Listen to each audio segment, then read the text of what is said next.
सभी को अस्सलाम वालेकुम। खासतौर से यहाँ मैं समझता हूँ बिलासपुर एक ऐसी जगह है जो पूरी देहात विधानसभा में एक मायने रखती है, एक किस्म की एक मेन जगह मानी जाती है बिलासपुर, और उसके आसपास के आप तमाम लोग यहाँ बैठे हो। मैं समझता हूँ यहाँ इस विधानसभा की क्रीम समझ रहा हूँ मैं, आप लोग बैठे हुए हैं, जिम्मेदार लोग हूँ। कुछ चेहरे ऐसे हैं जो देखने में नजर आ रहे हैं, बहुत ही जिम्मेदार लोग हैं। तो सबसे पहले तो आप सब लोगों का यहाँ पहुँचने पर और हमारी बात सुनने पर सभी का तहे दिल से धन्यवाद और शुक्रिया अदा करता हूं, क्योंकि मैं एक छोटा सा सिपाही बैरिस्टर असदुद्दीन ओवैसी साहब का आपकी अपनी पार्टी का हूं। वो छोटा सा सिपाही जो आप लोगों के बीच में जाकर के अपनी कौम के लोगों को जगाने की बात कर रहे, इसलिए जगाने की बात कर रहे कि आज तक हमने तमाम लोगों के बीच में जाकर के उनकी पार्टियों के झंडे उठा करके उनके नारे लगाने का काम किया। उन लोगों ने आज तक सिर्फ हमें इस्तेमाल करने का काम किया, ना कि हमारा एक वजूद बनाया, एक ताकत बनाई। किसी ने अब कुछ नहीं किया, क्योंकि जब जब सरकारें आई उसके अंदर अहम रोल सिर्फ और सिर्फ रहा तो मुसलमान का रहा। आप उठा करके देख लो, समाजवादी पार्टी की सरकार बनी, आपने देखा होगा मुसलमानों का अहम रोल रहा, जिसके अंदर उन्होंने पहले अपनी कौम को, यादव को जगाया। यादव के बाद मुसलमान को मुल्ला मुलायम सिंह से नाम से भी इसलिए दिया गया क्योंकि उन्होंने मुसलमानों की तरफ ध्यान दिया तो मुसलमान उनकी तरफ रुख कर गया। उसके बाद फिर बहुजन समाज पार्टी आई, उन्होंने अपनी कौम दलित भाइयों को जगाया, फिर उन्होंने मुसलमानों को जोड़ा। उत्तर प्रदेश के अंदर बहुजन समाज पार्टी सरकार में आई। कांग्रेस का भी यही हाल रहा। तमाम पार्टियों ने आज तक हम लोगों को सिर्फ इस्तेमाल करने का काम किया। आज इसलिए इस्तेमाल किया क्योंकि हमारे सिर पे सरपरस्ती करने वाला कोई लीडर ऐसा नहीं था जिसके पीछे हमारी कौम चल सके। जिसे भी देखते थे आज तक ऐसा ही था, झंडा तो लेके आता था लेकिन कहीं ना कहीं किसी पार्टी से भी लेकर के बैठ जाता था, और जो हमारे जज्बात हुआ करते थे कौम के, वो वहीं के वहीं दफन हो जाया करते थे। जो हम सोचते थे कि अपनी कौम के एक ऐसे लीडर के साथ लगे जो हमारी रहनुमाई कर सके, जो पार्लियामेंट में हमारी आवाज उठा सके, जो विधानसभा में हमारी आवाज उठा सके, लेकिन ऐसा नहीं हुआ। आज एक अल्लाह का शुक्र अदा करते हैं कि एक ऐसा नेता हमारे बीच में, हमारी कौम के बीच में से निकल करके अल्लाह ने एक ऐसा नेता दिया जो हिंदुस्तान ही नहीं, हिंदुस्तान से बाहर के लोग भी जिसकी तारीफ करते हो, उसका नाम बैरिस्टर असदुद्दीन ओवैसी है। शुक्रिया और धन्यवाद अदा करते हैं जिसने अपनी कौम का जबर समझते हुए हमारे लोगों को जगाने की बात की, क्योंकि उसे राजनीति करने की जरूरत नहीं थी। अल्लाह ने इतनी इज्जत दे रखी उनके परिवार को, उनको इतनी मालो दौलत दे रखी है, उनको जरूरत नहीं थी, लेकिन जरूरत इसलिए थी कि वो अपनी कौम का गौरव फिक्र करते हैं, अपनी कौम के बारे में सोचते हैं। उससे पहले उनके बड़े सोचते आए, आज उन्होंने गौरव फिक्र की। तो इसलिए मेरे साथियों, एक ऐसा नेता हमारे बीच में आया है जिस तरीके से दलित भाइयों के बीच में आपने देखा होगा एक नाम बजता था जिसका आज भी हम तहरीक से सब लोग सम्मान करते हैं, बाबा साहब भीमराव अम्बेडकर। इसी तरीके से दूसरा बाबा साहब भीमराव अम्बेडकर मुसलमानों के बीच में बैरिस्टर असदुद्दीन ओवैसी आया है। मेरे दोस्तों, उसे समझने की जरूरत है। आज भी आप लोग नहीं समझोगे फिर पता लगेगा कि हाथ मलते रह जाओगे। ऐसे लीडर बहुत मुश्किल से पैदा होते हैं जो कानून से जानता है, संविधान को पढ़ा हुआ है, कानून को पढ़ा हुआ है, बाहर विदेश से बैरिस्टर की डिग्री लेकर के पढ़ाई करके आया है। अभी डॉक्टर साहब हमारे बता रहे थे कि कुछ लोग सवाल करते हैं कि उनको जेल में क्यों नहीं डाला जाता। अरे इसलिए नहीं डाला जाता, सबसे पहले हम लोग ला इलाहा इल्लल्लाह कहने वाले लोग हैं, नबी की उम्मत के लोग हैं। उस नबी की उम्मत के जिसकी टोपी के जूते के निशान को सर पर लेकर के कौम की आवाज की लड़ाई लड़ता हो, वो कैसे जेल जा सकता है? नहीं जेल जाएगा, क्योंकि उसके अंदर ला इलाहा इल्लल्लाह का जज्बा है। मेरे साथियों, जिसके सिर पे बुजुर्गों का एहतराम, उलेमाओं का एहतराम होगा, उसकी मदद खुदा करता है, खुदा के सफर चलता है, केला चलता है, कोई सिक्योरिटी भी नहीं उसके साथ है। अरे ऐसे बन के तो दिखाओ, कौम की आवाज तो उठाओ, हम आपका साथ देंगे। लेकिन आप तो सिर्फ हमारी कौम को इस्तेमाल करने का काम करते हो। हमारी कौम के वोट चाहिए तुम्हें, हमारी कौम का दुख दर्द नहीं जीतता आप लोगों को। इसलिए बैरिस्टर असदुद्दीन ओवैसी साहब आज मुसलमानों की आवाज बनने का काम कर रहा है। आपने देखा होगा बिहार के अंदर जिस तरीके से बैरिस्टर असदुद्दीन ओवैसी साहब को लोगों ने प्यार मोहब्बत देकर के 20 सीटों में से 5 सीटें देकर के जिताने का काम किया। बहुत बहुत धन्यवाद करते हैं हम लोगों का, क्योंकि अब आवाम खास तौर से मुस्लिम समाज जाग रहा है, वो समझ रहा है कि हम अगर अभी भी दूसरे लोगों के पीछे लग रहे हैं तो हमारा कहीं कोई वजूद नहीं रहेगा। मेरे साथियों, उन्होंने जगाया और जाग के 5 सीटें हमें मिली। और कुछ लोग कहते हैं कि हम लोगों को एक बीजेपी के एजेंट के तौर पे इस नाम इस्तेमाल करके और दूसरों को क्या कहूं, कुछ हमारे ही बीच के मुसलमान जो दूसरी पार्टी की दरी उठाने वाले लोग हैं, जिन्हें अपनी कौम से मोहब्बत नहीं, अपनी कौम के झंडे से मोहब्बत नहीं, वो इस तरीके के इल्जाम लगाते हैं और उनको आगे करके बैरिस्टर साहब को बदनाम करने का बात करते हैं। अरे अगर इतनी हिम्मत आपके अंदर है, विरोध करो भारतीय जनता पार्टी का। डरते क्यों हो योगी से, डरते क्यों हो भारतीय जनता पार्टी से? अरे वो खुल्ला बोलते हैं जो कुछ बोलना होता है। जब कौम के ऊपर आवाज आई, आपने देखा होगा, भी बता रहे थे डॉक्टर साहब, पार्लियामेंट के अंदर जब सीएनआरसी का मुद्दा आया, हमारी कौम के लिए कानून खिलाफ पास हो रहा था, उसके लिए इतना बड़ा गुर्दा चाहिए था जो पार्लियामेंट के अंदर बिल फाड़ने का।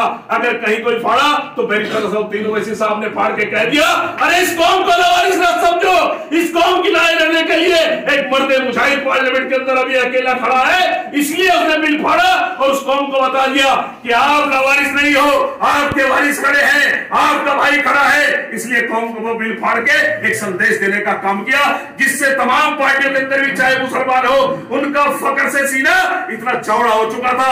जब पार्लियामेंट के अंदर बैरिस्टर असदुद्दीन ओवैसी साहब ने बिल फाड़ने का काम किया, उनको लगा था कि किसी मुसलमान ने बिल फाड़ा है, चाहे किसी भी पार्टी में हो, उन्होंने उसका सम्मान और एहतराम दिल से तो जरूर किया होगा कि कम से कम इतनी बड़ी लड़ाई लड़ने का काम किया।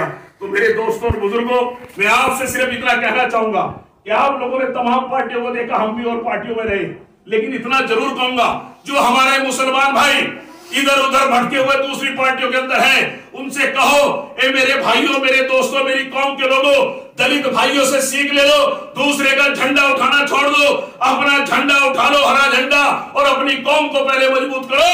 जब आपकी कौम मजबूत होगी तो दूसरे आपके साथ जुड़ते चले जाएंगे। मेरे साथियों, आपको चाहिए कि हम लोग तमाम पार्टियों का को छोड़कर अपनी पार्टी को अपनाने का काम करें, अपनी कौम के लिए करें, अपने आने वाले बच्चों के मुस्तकबिल के लिए इकट्ठा हो।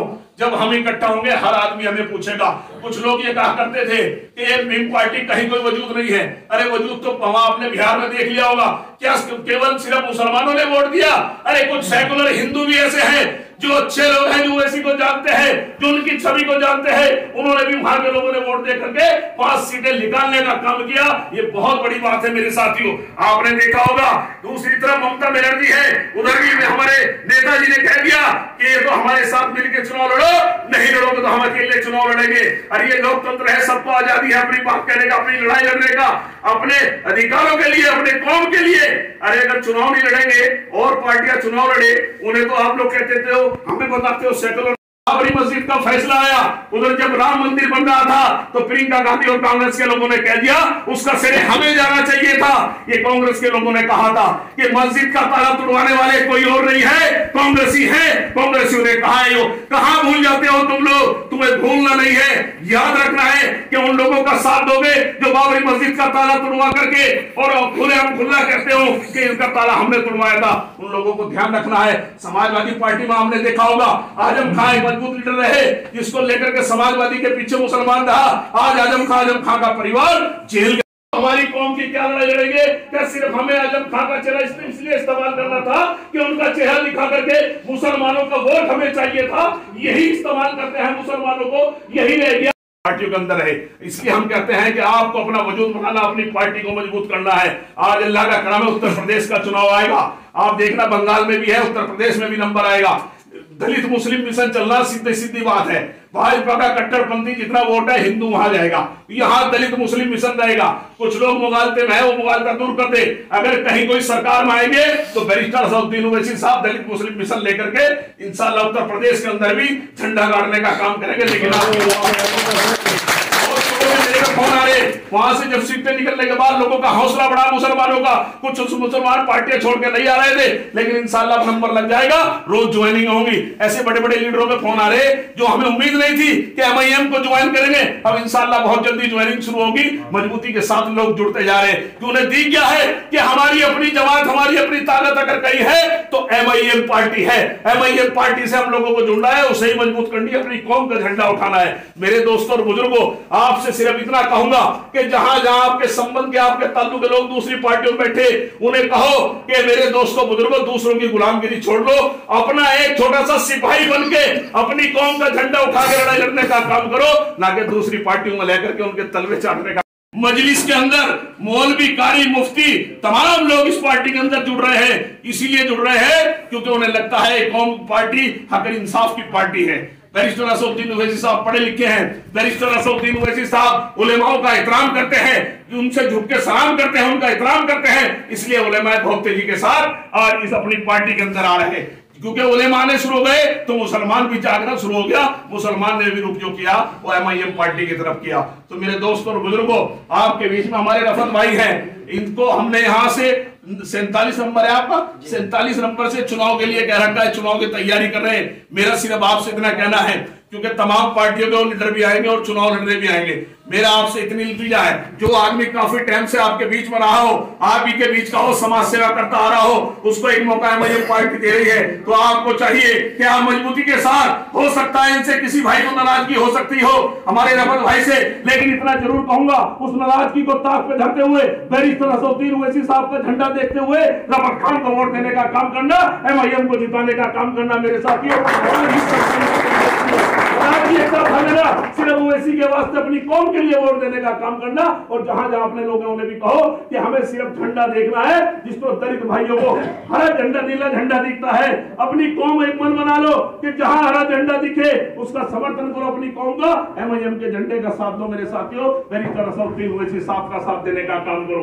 आप तमाम लोग यहाँ आए, बात सुनी, आप सबका तहे दिल से शुक्रिया, धन्यवाद। ये छोटा सा आपका भाई है, छोटा सा सिपाही है, बड़ा नेता तो नहीं हूं, आप ही के बीच का छोटा सा भाई हूं, इतना जरूर कहना चाहता हूं। सुबह को जब घर से निकलते हैं, फजर की नमाज पढ़ते हैं, अल्लाह से सिर्फ एक दुआ हमारी होती है मेरे कौम के लोगों कि अल्लाह ताला अगर मेरी मौत आए, मेरी कौम की उम्मत की, मेरी नबी की उम्मत की, इस कौम की लड़ाई लड़ते लड़ते हमारी मौत आ जाए, अपने बच्चों में मुस्तकबिल की लड़ाई लड़ते लड़ते मौत आ जाए, तो मुझे फख्र हुआ मेरे दोस्तों।